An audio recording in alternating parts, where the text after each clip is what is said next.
Hello guys, আপনারা কেমন আছেন? আশা করি ভালো আছেন।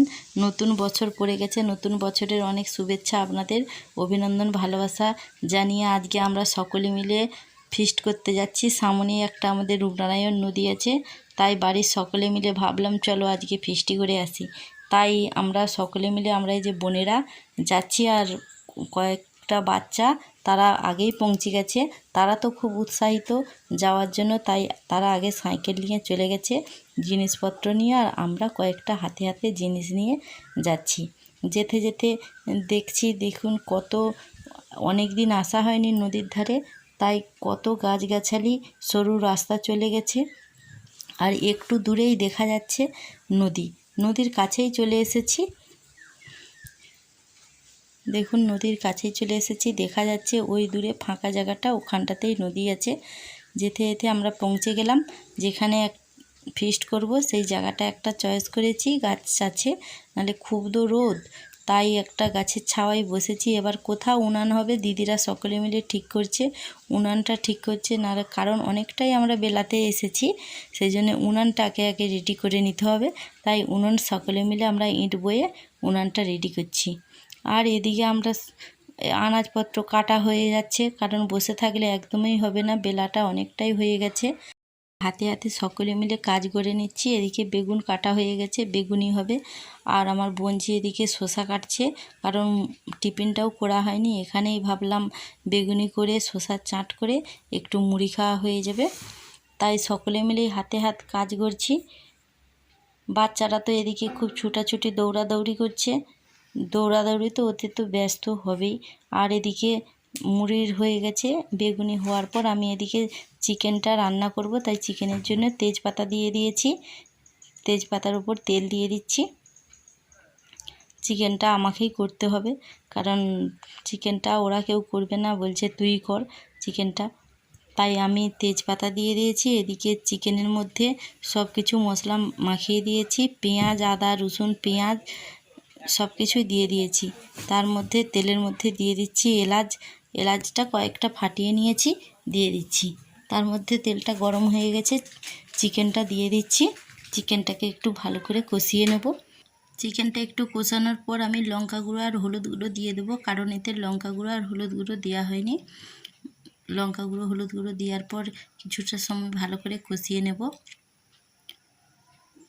এখানে পরিমাণ মতো দিচ্ছি। এবার খুব গরম, বাচ্চারাও আছে, তাই খুব বেশি লঙ্কা গুঁড়ো দেবো না, কারণ বাচ্চারা একদমই খেতে পারবে না, এত গরম। বৈশাখ মাস মানেই তো খুব গরম, তাই নদীর ধারে ভেবেছিলাম এসেছি একটু নদীর ধারে হাওয়া খাবো আর একটু ফিস্টিও হবে, আনন্দ মজা হয়ে যাবে, কিন্তু এসে দেখছি খুবই গরম।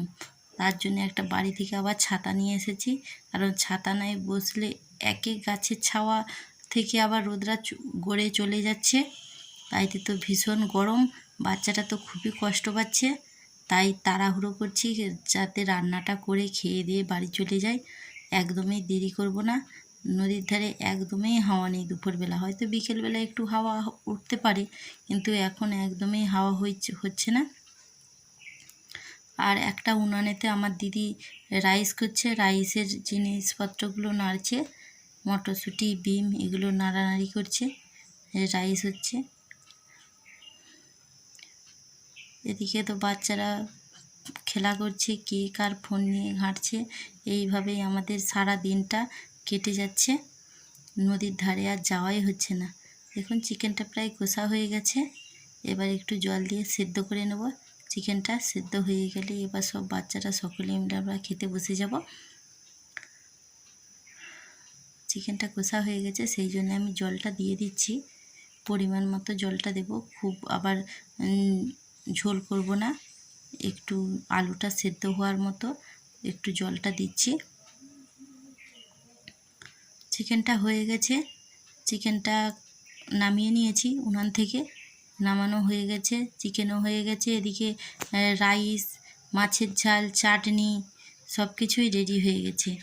আবার ডাল করেছি, কারণ চিকেনটাকে একটু কষা কষা করেছি, সেই জন্য একটু ডালটা করতে হয়েছে। এটা আবার ভোলা মাছের রান্না হয়েছে, ডাল।